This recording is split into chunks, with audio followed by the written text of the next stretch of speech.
What's up guys? I hope you are doing well. I am Veer. Welcome to स्टडलर family. तो कैसे हो दोस्तों? मैं आशा करता हूँ शानदार तरीके से आप लोग अपनी लाइफ को एंजॉय कर रहे हो, अपनी सेहत, फैमिली और पढ़ाई का ध्यान काफ़ी अच्छे से रख रहे हो। लेक्चर काफ़ी इंपॉर्टेंट, इंटरेस्टिंग और शानदार रहने वाला है। थोड़ा सा आप लोगों को बस फोकस देकर चलना है। अगर अच्छे से लेक्चर सुनोगे तो वीडियो के एंड में आप लोगों का एक क्विज होगा। वे क्वेश्चन के आंसर आप लोग अच्छे से दोगे तो आप लोगों को भी कॉन्फिडेंस फील होगा कि हाँ अच्छे से चीज़ें सुनिए। तो इसलिए लेक्चर को थोड़ा सा अच्छे से सुना करो, ठीक है। तो यहाँ पर इसके बारे में बात करते हैं। पहले एक इंपॉर्टेंट डे, इसके बाद में क्विज, फिर न्यूज़ और फिर वीडियो के एंड में क्विज। बस ये छोटा सा लेक्चर रहेगा, ओके। तो आइए डिस्कशन स्टार्ट करते हैं बिना किसी देरी के। आज का इंपॉर्टेंट डे देखते हैं सबसे पहले। तो बात करते हैं यहाँ पर वर्ल्ड फूड सेफ्टी डे के बारे में। वर्ल्ड फूड सेफ्टी इंडिया के बारे में नहीं, पूरे संसार के बारे में बात की जा रही है। और फूड यानी कि खाना एक ऐसी चीज है जिसके बिना इंसान जो है वो जीवित नहीं रहेगा अगर उसको कंटिन्यूअसली ये खाना नहीं मिल पाता है। तो इसी के चलते world food safety day celebrate किया जाता है 7 जून को, ताकि लोगों को खाना प्रोवाइड कराया जा सके। और आज की डेट में सबसे जो खतरनाक सिचुएशन हो रखी है वो यहाँ पर फूड जो है वो प्रॉपर वे में नहीं मिल पा रहा है, और जो मिल भी पा रहा है वो कॉन्टेमिनेटेड है। आप लोगों ने देखा होगा खाने में कितनी मिलावट रहती है। इसी के साथ में दो ऐसी चीजें इसमें सबसे ज्यादा मिलावट आज के डेट में देखने को मिल रही है। पहले नंबर पर फूड और दूसरे नंबर पर है वाटर, और उसी वाटर पानी को यूज करके फूड बनाया जाता है। तो डायरेक्ट और इनडायरेक्ट वे में दोनों जो है वो हेल्थ के ऊपर नेगेटिव इंपैक्ट डालते हैं अगर ये प्रॉपर वे में ढंग से नहीं है, यानी कि अगर ये कंटेमिनेटेड नहीं है तो इसके चलते यहां पर जो रिस्क है वो काफी ज्यादा बढ़ जाता है। तो उसको रिड्यूस करने की बात की जाती है। फूड पॉइजनिंग के बारे में आप लोगों ने कई बार सुना होगा। जरा सी देर में लोगों को फूड पॉइजनिंग हो जाती है, पेट खराब होता है और फिर हॉस्पिटल पहुंच जाते हैं। तो उसको भी यहां पर ध्यान में रखते हुए अवेयरनेस फैलाने की बात की जा रही है। सस्टेनेबल डेवलपमेंट गोल के बारे में अगर हम लोग बात करते हैं तो यहां पर भी फूड के बारे में बात की जाती है। आप लोगों ने देखा होगा जीरो हंगर की बात करें तो भूखमरी मिटानी है, और इसी के साथ में अच्छा खाना मिलेगा, एक बैलेंस डाइट मिलेगी तो हेल्थ भी अच्छी रहेगी। तो डायरेक्ट और इनडायरेक्ट वे में ये गोल भी आप लोग इससे कोरिलेट कर सकते हैं। तो काफी इंपॉर्टेंट है, इसके बारे में भी आइडिया रखेगा। कई बार इनडायरेक्ट वे में क्वेश्चन आप लोग के बन जाते हैं, ठीक है। तो दो गोल भी आप लोग इससे कनेक्टेड याद रख सकते हैं। जो फूड सेफ्टी है वो काफी क्रिटिकल रोल प्ले करती है। देखिए जो खाना होता है ना एक पर्टिकुलर प्रोसीजर से होकर गुजरता है। सबसे पहले आप लोगों ने देखा कि फूड को खेतों में किसान जो है वो प्रोड्यूस करते हैं, उसके बाद में फिर इसको हार्वेस्ट करते हैं, यानी कि कटाई करते हैं, फिर इसकी प्रोसेसिंग की जाती है। जैसे कि आप लोग गेहूं के बारे में लो, पहले खेतों में प्रोड्यूस किया गया, फिर इसको काटा गया, ठीक है, फिर प्रोसेसिंग की गई, चाक का जो चक्की है उससे उसको पीसा गया, ठीक है। फिर कई जगह आप लोग इसको स्टोर भी करके रखते हो, डिस्ट्रीब्यूट करते हो, प्रिपेयर करते हो, खाना बनाते हो, फिर कंज्यूम करते हो। तो ये सारे प्रोसीजर अगर क्लियर नहीं होंगे ना, कहीं पर भी जरा सी भी प्रॉब्लम होगी तो वो हेल्थ के ऊपर नेगेटिव इंपैक्ट डालेगी। तो इसीलिए इन सब चीजों के बारे में एक अवेयरनेस फैलाई जाती है कि हर एक इंसान को इसमें पार्टिसिपेट करना है, हर एक लेवल पर। खाना एक तरीके से खेतों में उगाने वालों के लिए भी और बनाने वालों के लिए भी। और जब आप लोग खा रहे हो आप लोगों को भी यहां पर हाथ पैर, अपने हाथ वगैरह धुलकर अच्छे से तब अपने फूड को कंज्यूम करना चाहिए। तो इसी के चलते जो थीम यहां पर रखी गई है फूड सेफ्टी एवरीवन्स बिजनेस, यानी कि ऐसा नहीं कि एक इंसान से काम चल जाएगा, हर एक लेवल पर आप लोगों को काम करना पड़ेगा फूड सेफ्टी के लिए। तो यह है इंपॉर्टेंट फैक्ट जिसके बारे में आप लोग याद रखिएगा। तो ग्लोबल फूड सेफ्टी अवेयरनेस जो है यहाँ पर ये हर एक कंट्री, हर एक private sector, civil society, UN organisation और पब्लिक के लिए भी काफी इंपॉर्टेंट है कि उनको एक्शन लेना हो इसके ऊपर कि कैसे इसको टैकल करके चलना है। तो इंपॉर्टेंट डे है, 7 जून को सेलिब्रेट किया जाता है। आइए अब आज का क्विज देखते हैं, इसको अटेम्प्ट कीजिए। पहले इससे पता चलेगा लास्ट लेक्चर कितने अच्छे से आप लोगों ने सुना था। बिना ऑप्शन के आंसर देना एक बार सीख लेना। एग्जाम में ऑप्शन रहेंगे सामने 4, उसमें से चूज करना है, तो बहुत अच्छे से आप लोगों की प्रिपरेशन हो जाएगी। एक लेवल अप कर कर आप लोग एग्जाम की प्रिपरेशन करनी है, तभी आप लोग वहां पर अपने आप को एक सही जोन में डाल पाओगे। तो सबसे पहले यहां पर बात करते हैं कि किसके द्वारा डिक्लेयर किया गया यहाँ पर international day for fight against illegal, unproductive और अनरेगुलेटेड जो फिशिंग होती है, यानी कि जो मछलियां होती है उनके बारे में आप लोगों ने सुना होगा। तो किसके बारे में यहां पर बात की जा रही है जिसके द्वारा यहां पर इसको एक तरीके से इरेगुलरिटी जो इसमें होती है उसको रोकने की बात की जाती है। तो फर्स्ट टाइम यहां पर 5 जून 2018 में इसको सेलिब्रेट किया गया था, ठीक है। तो ये आप लोगों को बताना किसके द्वारा इसको स्टार्ट किया गया था। टारगेट कौन सा यहां पर सस्टेनेबल डेवलपमेंट गोल का, जो कि इस पर्टिकुलर एरिया की फिशिंग यानी कि प्रैक्टिस की एक बात करता है कि ये सस्टेनेबल होनी चाहिए, ठीक है, रेगुलेट इसको करना चाहिए, ज्यादा ओवर फिशिंग नहीं होनी चाहिए, यानी कि बच्चों को भी पता चला वहां से मछली के बच्चों को भी निकाल लिया, इलीगल तरीके से काम किया जा रहा है, वो सारा नहीं होना चाहिए। तो ये कौन से सस्टेनेबल डेवलपमेंट गोल के अंदर में आता है। इसी के साथ में इंडिया और ऑस्ट्रेलिया की जो वर्चुअल अभी समिट हुई प्राइम मिनिस्टर मोदी जी के साथ में, यहां पर ऑस्ट्रेलिया के काउंटर पार्ट कौन थे जिनके द्वारा इसको अटेम्प्ट किया गया। वर्ल्ड इकोनॉमिक फोरम के बारे में बात की जा रही है, इसके द्वारा ट्विन समिट फॉर्मेट की बात की जा रही है, यानी कि 2 बार समिट हुआ करेगी यहां पर एनुअली, अगर देखते हैं यहां पर 2021 से, ठीक है। तो ये यहां पर बोलने की बात की जा रही है। कहां पर होती है इसकी मीटिंग, ये आप लोगों को बताना है। इसी के साथ में नेक्स्ट यहां पर बात करते हैं, तो यहां पर जो बात की जा रही है 24% इंक्रीज देखने को मिलेगा आने वाले टाइम में। हम लोगों ने इसके बारे में बात की थी यहां पर एमरी आई सेल के बारे में, ठीक है। और इसी के साथ में यहां पर 24% यहां पर आगे 2026 तक, और यह है 2021 तक, ठीक है। तो इसके बारे में आप लोगों को बताना है। तो किसके द्वारा इसको प्रेडिक्ट किया गया है ये बताना है आप लोगों को यहाँ पर। ये ऑर्गेनाइजेशन का नाम कौन सी मिनिस्ट्री है, दो जो मिलकर काम कर रही है, the urban learning internship programme, जिसको शॉर्ट फॉर्म में टुलिप बोलते हैं। ठीक है, मैंने आप लोगों को बताया भी था, अगर आप लोग मुगल गार्डन में जाओगे तो उसके आसपास में वहां पर, अब मुगल गार्डन के अंदर काफी आप लोगों को टुलिप के पौधे देखने को मिलते हैं। ठीक है, जो फूल होते हैं बड़े शानदार, आप लोगों ने देखे भी होंगे। ठीक है, तो उसी के बारे में बात की जा रही है। स्पेस एक्स जो यहाँ पर ड्रैगन स्पेस क्राफ्ट के द्वारा भी यहाँ पर मिलकर नासा के साथ में 2 एस्ट्रोनॉट को भेजा गया यहाँ पर ये इंटरनेशनल स्पेस स्टेशन पर। तो ये हिस्टोरिक फ्लाइट थी, किसके कहां से इसको लॉन्च किया गया, उस लोकेशन का नाम आप लोग को बताना है। ठीक है, तो ये थे क्वेश्चन, अभी आंसर बताता हूं, मैच कर नीचे अपना स्कोर लिखना मत भूलिएगा, एक एक कर देख लेते हैं। यूएन नेशनल जनरल असेंबली के बारे में बात की है तो इसके द्वारा डिक्लेयर किया गया यहाँ पर international day for fight against illegal unproductive और इसी के साथ में unregulated fishing. Next sustainable development goal 14 के बारे में बात की जा रही है, एक बार आप लोग इसको देख लीजिए। 14 सस्टेनेबल डेवलपमेंट गोल क्या है, ये है लाइफ बिलो वाटर। तो बिलो वाटर लाइफ जो है उसके बारे में यहां पर बात की जाती है। तो इंपॉर्टेंट फैक्ट है, इसके बारे में भी आप लोग याद रख सकते हैं। डायरेक्ट क्वेश्चन आप लोगों का बन जाएगा कि लाइफ बिलो वाटर कहां पर है, कौन से सस्टेनेबल डेवलपमेंट गोल के अंदर है। तो इसलिए सस्टेनेबल डेवलपमेंट गोल तो आप लोगों को सारे याद होने ही होने चाहिए। इंडिया और ऑस्ट्रेलिया की जो वर्चुअल समिट हुई यहां पर, इंडिया के प्राइम मिनिस्टर मोदी जी और इसी के साथ में स्कॉट मोशन यहां पर जो ऑस्ट्रेलिया के प्राइम मिनिस्टर के द्वारा ये फर्स्ट वर्चुअल समिट अभी देखने को मिली। दावोस स्विट्जरलैंड के अंदर होती है वर्ल्ड इकोनॉमिक फोरम की समिट, इसी के साथ में national centre for polar and ocean research. ठीक है, तो इसका नाम आप लोग याद रखते हैं, इसके द्वारा ये स्टडी कंडक्ट कराई गई है। कंट्री की जो मिनिस्ट्री है यहाँ पर, यह है एचआरडी यानी कि human resource and development ministry और इसी के साथ में ministry of housing and urban affair. तो ये दो मिनिस्ट्री है। ठीक है, तो मिलकर यहाँ पर काम करेगी और इनके द्वारा टुलिप प्रोग्राम यहाँ पर लॉन्च किया गया है। ठीक है, तो यहाँ पर बात की जा रही है the urban learning internship programme. ठीक है, इसके बारे में बात की थी। और ये जो यहाँ पर अभी जो प्रोजेक्ट लॉन्च किया गया, यह है Kennedy space centre in Florida यानी कि यूएसए के अंदर से। ठीक है, तो ये थे आप लोगों के सामने ये कुछ क्वेश्चंस और उनके आंसर। काफी अच्छे से आप लोग पार्टिसिपेट करते हो, जब अपने ऑप्शन आप लोग बताते हो, आंसर बताते हो, तो काफी अच्छा लगता है। इससे लगता है कि हाँ आप लोग अच्छे से प्रिपरेशन कर रहे हो। ठीक है, तो पार्टिसिपेशन आप लोग यहाँ पर काफी मोटिवेशन देता है, तो इसलिए जरूर पार्टिसिपेट किया करो। आइए अब आगे बढ़ते हैं। तो न्यूज़ है आप लोगों के सामने, काफी इंपॉर्टेंट न्यूज़ आप लोग इसको बोल सकते हैं। आप लोगों से बड़ी फ्रीक्वेंटली क्वेश्चन ऐसे पूछ ले आते हैं और खासकर जब इन्वायरमेंट के बारे में बात करते हैं तो और भी ज्यादा इंपॉर्टेंट हो जाती है। यहाँ पर अभी MOU इसको बोलते हैं एक तरीका एग्रीमेंट, जिसको बोलते हैं मेमोरेंडम ऑफ अंडरस्टैंडिंग। तो मेमोरेंडम ऑफ अंडरस्टैंडिंग यहाँ पर इंडिया और भूटान के बीच में यहाँ पर कोऑपरेशन देखने को मिल रहा है इन्वायरमेंट के मैटर पर, जो इन्वायरमेंट होता है। ठीक है, तो यहाँ पर दोनों यहाँ पर मिलकर बेसिकली फोकस करेंगे किस किस चीज के ऊपर। तो यहाँ पर 5 चीजें बोली गई हैं, पहला एयर, दूसरा वाटर पानी, तीसरा जो एक तरीके से केमिकल मैनेजमेंट होता है। ठीक है, ये याद रखिएगा, यानी कि जो एक तरीके से नुकसान पहुंचाने वाली जो चीजें होती है, खासकर क्लाइमेट चेंज और कोई ऐसा मैटर जिस पे जॉइंटली दोनों सहमत होते हैं, तो इसके ऊपर यहां पर काम करेंगे, किस तरीके से दोनों मिलकर काम करेंगे। आने वाले 10 ईयर में यहां पर इसके लिए खाका तैयार किया जाएगा। तो बेस्ट प्रैक्टिस देखी जाएगी यहाँ पर पब्लिक और प्राइवेट पार्टनरशिप, ताकि सस्टेनेबल डेवलपमेंट के तरीके से यहाँ पर काम कर सकें। और इसी के साथ में जॉइंट प्रोजेक्ट म्यूचुअल इंटरेस्ट के लिए रहेगा, यानी कि एक कंट्री के फायदे के लिए रहेगा। और यहाँ पर आप लोगों को देखने को मिलेगा कि इंप्लॉयमेंट जनरेशन भी देखने को मिलेगा जब कोई ऐसा प्रोजेक्ट यहाँ पर आता है। तो भूटान जो है वो हमारी कंट्री और चाइना के बीच में एक सैंडविच के तरीके से आप लोग इसको देख सकते हैं, जैसे नेपाल है। यहाँ पर आप लोग मैप निहार लीजिए एक बार, ये यहाँ पर ऊपर चाइना हो गया और नीचे हो गया इंडिया। ठीक है, तो यहाँ पर भूटान आप लोगों को देखने को मिल रहा है। हमारी कंट्री का कौन कौन सा राज्य टच करता है भूटान को, तो ये भी क्वेश्चन इंपॉर्टेंट हो जाता है क्योंकि काफी ज्यादा न्यूज में था रिसेंटली। तो ये सिक्किम, वेस्ट बंगाल, याद रखिएगा वेस्ट बंगाल भी टच करता है, तीसरा है आसाम और चौथा है अरुणाचल प्रदेश। तो 4 राज्य हमारे टच करते हैं भूटान को। और इसी के साथ में नेपाल के बारे में बात करें तो उत्तराखंड, उत्तर प्रदेश, बिहार और वेस्ट बंगाल और सिक्किम, यहां पर 5 राज्य टच करते हैं। ठीक है, तो ये कई बार ऐसे क्वेश्चन आप लोगों से पूछ ले जाते हैं। तो जब भी कोई जगह जो न्यूज में होती है उसके बारे में थोड़ा सा ये चीजें आप लोग जरूर ध्यान रखा कीजिए, इससे आप लोग एक्स्ट्रा भी चीजें सोच पाएंगे एग्जाम में भी। ठीक है, तो ये हो गया इसके बारे में, तो इन्वायरमेंट के ऊपर काम करेंगे मिलकर।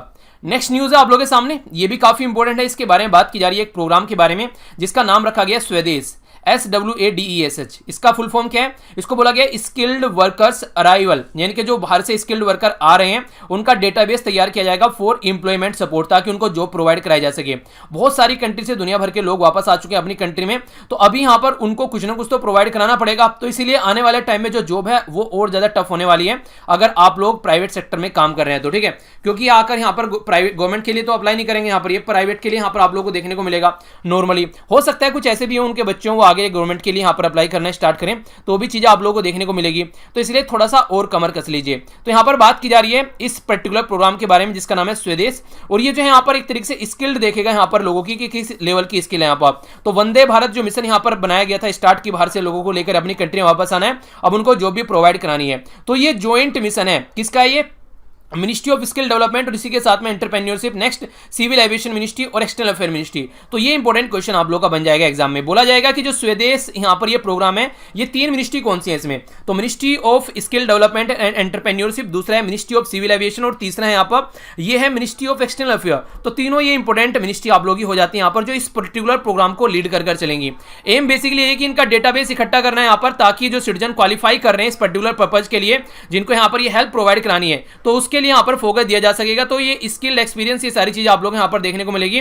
तो इस तरीके से इंडियन और फॉरेन कंपनी जो है कोशिश किया जाएगा उनके थ्रू यहाँ पर ये फुलफिलमेंट किया जाए। नेक्स्ट अगर इंपॉर्टेंट फैक्ट मैं आप लोगों को बताऊं तो वो ये है कि जो रिटर्निंग सिटीजनशिप होंगे वो ऑनलाइन स्वदेश स्किल कार्ड यहाँ पर फुलफिल करेंगे और उसके बेस पर फिर जो प्रोस्पेक्ट्स उनके लिए तैयार किया जाएगा। यानी कि मोटे मोटे तौर पर बोलूं तो कंडीशन है कि डिमांड एंड सप्लाई वाली, जैसी डिमांड होगी उसी तरीके की सप्लाई यहाँ पर की जाएगी। तो बहुत इंपॉर्टेंट न्यूज आप लोग इसको बोल सकते हैं। आगे बढ़ता हूं। नेक्स्ट जो न्यूज़ है, हालांकि इसके बारे में पहले डिस्कस किया जा चुका है, अब इसको इंप्लीमेंट किया जा रहा है तो फिर से ये न्यूज़ में आ जाती है। देखिए न्यूज़ एनालिसिस या फिर आप लोग जो द हिंदू का डिस्कशन सुनते हैं उसका यही फायदा रहता है। रेगुलर अगर आप लोग सुनते हैं तो वो फिर कभी ना कभी न्यूज़ में आएगी तो फिर से वो डिस्कस हो जाएगी। तो कई बार बहुत सारा रिविजन जो है ना आप लोग का, ये रेगुलर जो आप लोग बने रहते हैं उसके चलते आप लोग का रिविजन हो जाता है। कई बार आप लोगों ने देखा भी होगा, जैसे सस्टेनेबल डेवलपमेंट गोल जो है मैं 1000 बार आप लोगों को बता चुका हूँ, ठीक है। तो बेसिक पर्पज क्या है कि कुछ चीजें ऐसी हैं कि मैं ही आप लोगों को याद करा दूं यहाँ पर लेकिन उसके लिए आप लोग को रेगुलर होना पड़ेगा। तो कई सारे बच्चे ऐसे होते हैं जो रेगुलर नहीं रह पाते हैं, तो वो एक तरीके से आप लोगों के लिए नुकसानदेह हो जाता है। तो इसलिए रेगुलरिटी बनाए रखा कीजिए, भले ही आज न सुने कल सुन ले, जब भी टाइम मिले तब सुन ले, पर सुनिए जरूर उसको, ठीक है। यहां पर बात की जा रही है यूनियन कैबिनेट के बारे में, उसके द्वारा अप्रूवल दिया गया है कि कोलकाता पोर्ट का जो नाम है उसको चेंज करके श्यामा प्रसाद मुखर्जी पोर्ट का नाम उसको दिया गया है। कोलकाता पोर्ट का नाम चेंज करके श्यामा प्रसाद मुखर्जी पोर्ट यहां पर दिया गया है, ठीक है। तो फर्स्ट मेजर पोर्ट है जो यहाँ पर ये एक तरीके से जो रिवेन पोर्ट आप लोगों को देखने को मिलेगा कंट्री का, जो गवर्न किया जा रहा है यहाँ पर ये ट्रस्ट के द्वारा 1870 से अपॉइंट किया गया था, commission for improvement of the port Kolkata as per जो एक्ट है यहाँ पर 1870 का, उसके हिसाब से यहाँ पर चीजें देखने को मिलती है। सीरियल नंबर फर्स्ट है इस पोर्ट का यहाँ पर, जो कि यहाँ पर मेजर पोर्ट कैटेगरी में यहाँ पर आप लोगों को जो इंडियन पोर्ट्स एक्ट है 1908 उसके हिसाब से आप लोगों को चीजें देखने को मिलेगी। और इसी के साथ में गवर्न किया जाता है यहाँ पर मेजर पोर्ट ट्रस्ट एक्ट 1963। तो ये भी इंपॉर्टेंट क्वेश्चन आप लोगों के लिए बन जाता है। श्यामा प्रसाद मुखर्जी जो है यहाँ पर ये पॉलिटिशियन, बैरिस्टर और एक एकेडमिशियन थे, जो कि ये हमारी कंट्री के लिए ये मिनिस्टर भी रहे, इंडस्ट्री एंड सप्लाई मिनिस्टर, जो पंडित जवाहरलाल नेहरू जी के कैबिनेट के टाइम पर, ठीक है। तो इंपॉर्टेंट पर्सनैलिटी थे, हल्का सा आइडिया इनके बारे में आप लोग रख सकते हैं। न्यूज में होती हैं चीजें तो आप लोगों से पर्सन स्पेसिफिक भी चीजें कई बार पूछ ली जाती हैं, तो माइंड में कोई कंफ्यूजन नहीं होना चाहिए। आगे बढ़ता हूं। ये भी न्यूज एक इंपॉर्टेंट न्यूज आप लोग यहां पर बोल सकते हैं। बात की जा रही है वर्ल्ड बैंक के द्वारा रिलीज की गई है अभी एक रिपोर्ट, जो कि क्वेश्चन बन जाता है, इसको बोलते हैं ग्लोबल इकोनॉमिक प्रोस्पेक्ट, यानी कि कैसे यहां पर ग्लोबल की जो इकोनॉमी रहने वाली है उसके बारे में जो रिपोर्ट तैयार की जाती है, जिसको जीईपी आप लोग बोलते हैं। क्वेश्चन पूछा जा चुका है पास्ट में कि जीईपी रिपोर्ट यानी कि ग्लोबल इकोनॉमिक प्रोस्पेक्ट किसके द्वारा तैयार किया जाता है, तो ये वर्ल्ड बैंक के द्वारा तैयार किया जाता है, ठीक है। तो ये इंपॉर्टेंट फैक्ट आप लोगों के लिए बन जाते हैं। नेक्स्ट यहां पर अभी इसके द्वारा बताया जा रहा है कि काफी नेगेटिव इंपैक्ट जो पड़ने वाला है 3 तरीके से, एक तो सीवियर रहेगा, एक शॉर्ट टर्म रहेगा, एक यहां पर आप सीवियर इंपैक्ट रहेगा शॉर्ट टर्म और लॉन्ग टर्म, ठीक है। सीवियर इंपैक्ट तो शॉर्ट टर्म रहेगा, जिसमें शॉर्ट टर्म की बात की जाती है कि अभी एकदम आप लोगों को देखने को मिल रहा है खतरनाक लेवल का कि इकोनॉमी सबकी डाउन जा रही है, कुछ भी मैन्युफैक्चरिंग एक्टिविटी नहीं चल रही है, इंप्लॉयमेंट जनरेशन बिल्कुल खत्म हो चुका है। लॉन्ग टर्म भी इंपैक्ट देखने को मिलते हैं, बिल्कुल ऐसे जैसे आप लोगों को याद होगा हम लोगों ने डीमोनेटाइजेशन के बारे में डिस्कस किया था, उस टाइम पर भी शॉर्ट टर्म और लॉन्ग टर्म इंपैक्ट के बारे में कई बार बातें की गई थी कि क्या क्या इंपैक्ट होने वाले हैं। तो वही चीजें आप लोग यहां पर भी इसको कोरिलेट कर देख सकते हैं। तो इसके चलते आप लोगों को पता होना चाहिए यहां पर कि 60 मिलियन के करीब जो चीजें हैं यहां पर, यानी कि एक तरीके से 60 मिलियन के करीब जो लोग हैं यहाँ पर, वो यहाँ पर एक्सट्रीम पॉवर्टी के अंदर जाने वाले हैं इस पर्टिकुलर सिचुएशन को देखते हुए ऑल ओवर वर्ल्ड में। नेक्स्ट यहाँ पर सबसे इंपॉर्टेंट फैक्ट ये बात की जा रही है कि जो इमर्जिंग मार्केट है और जो डेवलपिंग इकोनॉमीज है, जिसको EMDE आप लोग बोलते हैं, वो भी काफी वनरेबल यहाँ पर होने वाली है। यानी कि वो कंट्री जो अभी यहाँ पर अपने ऊपर अपने पैरों पर नहीं खड़ी हुई है, दूसरी कंट्री के ऊपर काफी ज्यादा डिपेंडेंसी देखने को मिलती है, वहां पर भी आप लोग को अप टू द मार्क चीजें देखने को नहीं मिलेंगी। नेक्स्ट यहाँ पर बात की जा रही है कि एक्सपेक्टेड यहाँ पर 3.8% जो आउटपुट लॉस यहाँ पर होने वाला है, जो कि काफी बड़ा इंपैक्ट डालेगा इंप्लॉयमेंट जनरेशन के ऊपर भी। यानी कि कहने का मतलब यहां पर यह सबसे बड़ी बात होती है डिमांड एंड सप्लाई। मार्केट से डिमांड खत्म होगी तो सप्लाई करने वाला सप्लाई कर क्या करेगा, डिमांड जितनी ज्यादा रहेगी मार्केट में उतना ही ज्यादा सप्लाई करने में मजा आएगा, और उतना ही ज्यादा जैसे आप लोग पढ़ने में अगर आप लोग जितना ज्यादा इंटरेस्ट दिखाते हो उतना ही ज्यादा फिर मुझे अच्छा लगता है। मैं बोलता हूं ना आप लोगों की, अगर आप लोगों का एक तरीके से चीजों को रिवाइज करते रहा, क्वेश्चन का आंसर दिया कीजिए, तो आप लोगों का जो एक तरीके से आउटपुट होता है उससे फिर मुझे भी एनर्जी मिलती है, ठीक है। तो you are the energy source for me. तो इस तरीके से ज्यादा चीजों को कोशिश किया कीजिए, रिवाइज कीजिए। जब आप लोग का रिजल्ट आता है तो दिल को एक सुकून मिलता है कि हाँ इतने बच्चों का सिलेक्शन हो गया, ठीक है। तो वो एक तरीके से कहीं ना कहीं वो एक तरीके से रिवॉर्ड होता है मेरे लिए। तो इसीलिए कहता हूं कि आप लोग जैसे ज्यादा पार्टिसिपेट किया कीजिए, एक बात और यहां पर इसके बारे में, ये जो यहां पर ये रिपोर्ट है जिसको बोलते हैं ग्लोबल इकोनॉमिक प्रोस्पेक्ट, ठीक है, ये वर्ल्ड बैंक के द्वारा तैयार की जाती है सेमी एनुअली, यानी कि साल में 2 बार। तो ये भी इंपॉर्टेंट है यहां पर, जो कि वर्ल्ड की इकोनॉमी के बारे में बताती है, क्योंकि आप लोगों को पता है एक साल काफी लंबा ड्यूरेशन हो जाता है, 12 महीने में पता नहीं क्या क्या इधर उधर हो जाता है, तो इसलिए 2 बार यहां पर एक तरीके से आइडिया इसके द्वारा प्रस्तुत किया जाता है कि क्या क्या चीजें रहने वाली है। तो वर्ल्ड बैंक प्रस्तुत करता है इसको। आगे बढ़ता हूं। नेक्स्ट जो इंपॉर्टेंट न्यूज है यहां पर, ये काफी इंपॉर्टेंट आप लोग इसको बोल सकते हैं, यूनियन कैबिनेट के द्वारा यहां पर अप्रूवल दिया गया है रिस्टेब्लिश करने के लिए यहां पर यह pharmacopoeia commission for Indian medicine and homeopathy, जिसको शॉर्ट फॉर्म में PCIM&H आप लोग बोलते हैं। ये एक तरीके से जो ऑफिस है यहां पर, ये मिनिस्ट्री ऑफ आयुष के अंडर में आता है, ठीक है। तो इसके बारे में आप लोगों से पूछा जा सकता है कि किस मिनिस्ट्री के अंडर में आता है, तो मिनिस्ट्री ऑफ आयुष के अंडर में आता है। ये जो यहां पर बनाया जाता है basically pharmacopoeia laboratory for Indian medicine, और इसी के साथ में होम्योपैथी फार्माकोपिया लेबोरेटरी HPL, यानी कि 2 को मिलाकर यहां पर स्टैब्लिश किया जा रहा है। इसके चलते यहां पर जो स्टैब्लिश किया गया था पहले, यहां पर ये गाजियाबाद उत्तर प्रदेश में 1975 में यहां पर स्टैब्लिश किया गया था। फार्माकोपिया कमीशन जो यहां पर ऑटोनोमस बॉडी है, जो कि मिनिस्ट्री ऑफ आयुष के अंडर में। तो इसके बारे में छोटी सी इंफॉर्मेशन है जो कि आप लोग याद रख सकते हैं, ठीक है। आइए अब आगे चलता हूं, नेक्स्ट न्यूज की ओर बढ़ते हैं। जो नेक्स्ट इंपॉर्टेंट न्यूज़ है यहाँ पर, ये बात की जा रही है हमारी कंट्री की इकोनॉमी के बारे में, कि हमारी कंट्री की जो इकोनॉमी की जो रेटिंग रहने वाली है वो कैसे रहने वाली है। यहाँ पर जो ये रेटिंग है ये मूडीज के द्वारा तैयार की जाती है, तो इन्वेस्टर सर्विसेज के बारे में बात की जा रही है। तो इसके चलते हमारी जो रेटिंग थी ये Baa2 से ये घटाकर Baa3 कर दी गई है, ठीक है। जो रेटिंग है ये यहाँ पर ये कर दी गई है, यानी कि हमारी रेटिंग जो है वो डाउनग्रेड कर दी गई है, नेगेटिव साइड में हमारी रेटिंग पहुंच रही है। आखिर इसका क्या फायदा और क्या नुकसान होते हैं अगर आप लोगों की रेटिंग अच्छी है। जैसे आप लोग इसको ऐसे देखकर चलिए, मान लीजिए आज की डेट में आप लोग जैसे फेसबुक पेज पर जाते हैं, तो फेसबुक पेज पर वहां पर रेटिंग आती है कि ये पर्सन है, इसको आप लोगों को रेटिंग देनी है, आप लोग इस पर्सन के बारे में क्या सोचते हैं। वहां पर जो रेटिंग है फेसबुक पेज की स्टडी लवर वीर और इसी के साथ में वीर तालियान की, वो दोनों 5 में से 4.9 है, यानी कि अगर आप लोग बात करें 0.1% लोग ऐसे हैं उसमें से जिनको चीजें ज्यादा पसंद नहीं आती हैं। हो सकता है कि उनको वो उस चीज एक्सपेक्ट कर आए हो, कुछ और चीजें यहां पर उनको देखने को मिल रही हैं, तो बाकी 4.9 रेटिंग देखने को मिलती है। तो इससे क्या होता है, इससे फेसबुक जो है उस पेज को लोगों को सजेस्ट करेगा कि हाँ ये पेज अच्छा है, यहां पर कंटेंट जो है वो अच्छा मिलता है, एजुकेशन के पॉइंट ऑफ से आप लोग इसको पेज को फॉलो कर सकते हैं। अगर मान लीजिए उसकी रेटिंग वहां पर पेज की जो रेटिंग है वो घटकर वहां पर आप लोग 3 आ गई, 2 आ गई, तो क्या करेगा फेसबुक भी उसको रिकमेंड करना बंद कर देगा, बोलेगा कि घटिया पेज है, उल्टी सीधी चीजें शेयर की जाती हैं और लोगों का माइंड डाइवर्ट होता है। तो ऐसी ऐसी चीजें वहां पर देखने, मतलब एक ऐसे तरीके से यहां पर आउटपुट देखने को मिलेगा। तो यानी कि जितनी अच्छी रेटिंग होती है उतनी ही अच्छे से फिर चीजें जो है वो सपोर्ट की जाती हैं, तो और ज्यादा बच्चे वहां पर आएंगे और ज्यादा बच्चों को फायदा होगा।